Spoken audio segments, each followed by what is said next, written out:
In the art district in the city center, there is a luxurious apartment building where many people in the literary and art circles live. One late night, a shrill police siren broke the tranquility of the district. In Pinto Yang's home, he was found brutally murdered in his private gallery. Officer Zhang quickly led the team to the scene and invited his friend Detective Su to assist. Detective Su rushed over and stepped into the gallery, where a strong smell of paint and a pungent smell of blood hit him. Pinto Yang was lying on the ground, his eyes wide open, full of horror and weariness. His head had been severely struck, and his blood was flowing freely on an unfinished painting beside him, blending with the colors on the painting, making the scene look extremely eerie. His right hand was tightly clutching a palette, and his fingers were white from the force, and the paint on the palette, mixed with blood, had dried and caked. Detective Su crouched down to carefully examine the corpse and its surroundings. He found a small strand of long hair that didn't belong to Pinto Yang on his collar, and on the wall of the gallery, there was an obvious scratch, as if something heavy had hit it, and the wall plaster had fallen off, revealing the bricks inside. At this time, Mrs. Zhou arrived after hearing the news. She was wearing a plain-colored nightgown. Her hair was a bit messy. Her face was haggard, and there were tears in her eyes. "Officer, what on earth is going on? I took sleeping pills last night and slept soundly. When I woke up," she sobbed. Detective Su looked up at her and noticed that she was wearing an exquisite jade bracelet on her wrist, which looked rather out of place in this chaotic scene. Officer Zhang was comforting Mrs. Zhou while asking her about the situation last night. Mrs. Zhou said that she was a bit tired after coming back from a party with friends last night. After a simple wash, she took sleeping pills and went to sleep. Before she went to bed, Pinto Yang was still meditating on his new work in the gallery, and there was no abnormal sound. Detective Su didn't say a word and continued to search for clues in the gallery.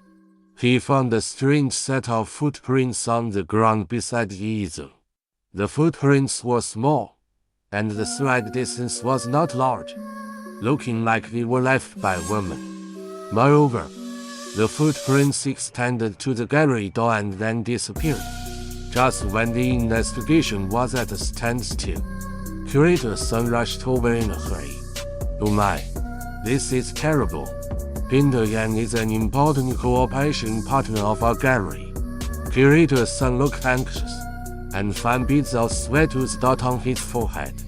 Detective Su noticed that after he entered the door, his eyes were wandering on the gallery, as if he was looking for something important. Detective Su walked up to him and asked, "Curator Sun, where were you last night?" Curator Sun paused for a moment and replied, "I was preparing for an important exhibition last night and worked all the time at the art gallery until very late." Detective Su had an idea.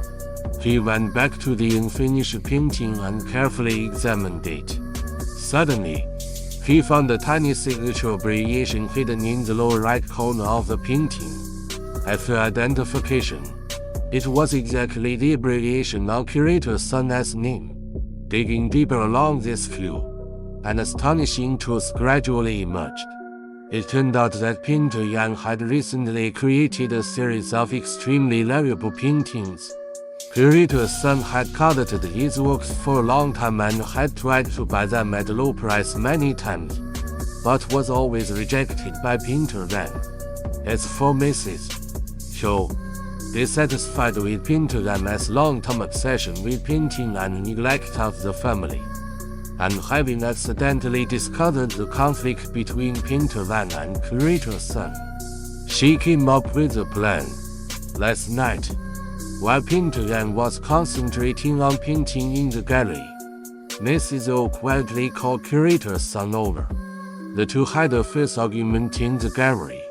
In the chaos, Curator Sun picked up a sculpture ornament and he pinned Zhang on the head, killing him. Mrs. Zhou witnessed everything but didn't stop it.